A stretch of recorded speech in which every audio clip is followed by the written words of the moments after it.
মাননীয় সদস্য জনাব মোহাম্মদ শাহরিয়ার আলম। ধন্যবাদ মাননীয় স্পিকার। উপজেলা স্বাস্থ্য কমপ্লেক্সগুলিতে শুধু নেই আর নেই। আমি একটি প্রশ্ন করেছিলাম 445 নম্বর তারকা চিহ্নিত প্রশ্নের উত্তরে মাননীয় মন্ত্রী বলেছেন যে বর্তমান সরকারের উপজেলা স্বাস্থ্য কমপ্লেক্সগুলিতে যে জেনারেটর রয়েছে এই জেনারেটরে তেল সরবরাহের কোনো ব্যবস্থা নেই।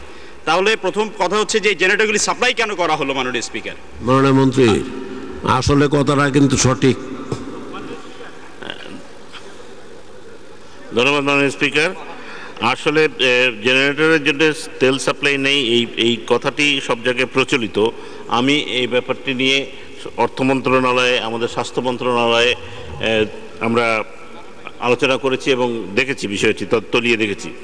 ঘটনাটি এরূপ যে জ্বালানি খাতের একটি বরাদ্দ থাকে, সেই জ্বালানি খাত থেকে জ্বালানি খাতে ওখানে লেখা নেই যে এটি অ্যাম্বুলেন্সের জন্য লাগবে না জেনারেটরের জন্য লাগবে। প্রবলেম হয়ে আছে যে আমাদের অনেক জায়গায় অনেক বড় বড় জেনারেটর দেওয়া আছে, যেটি গত সরকারের আমলে যেটি প্রয়োজন নেই, যত ছোট জেনারেটর দিয়ে চলতো যে অনেক বড় জেনারেটর দিয়ে চলেছে, এবং সেই জেনারেটরগুলো চালাতে গেলে এত বেশি তেল খরচ হয় যে ওখানে যে অর্থ বরাদ্দ থাকে সেই অর্থটি শেষ হয়ে যায়। সেজন্যই অনেকে কিছুদিন চালানোর পরে অর্থ পান না।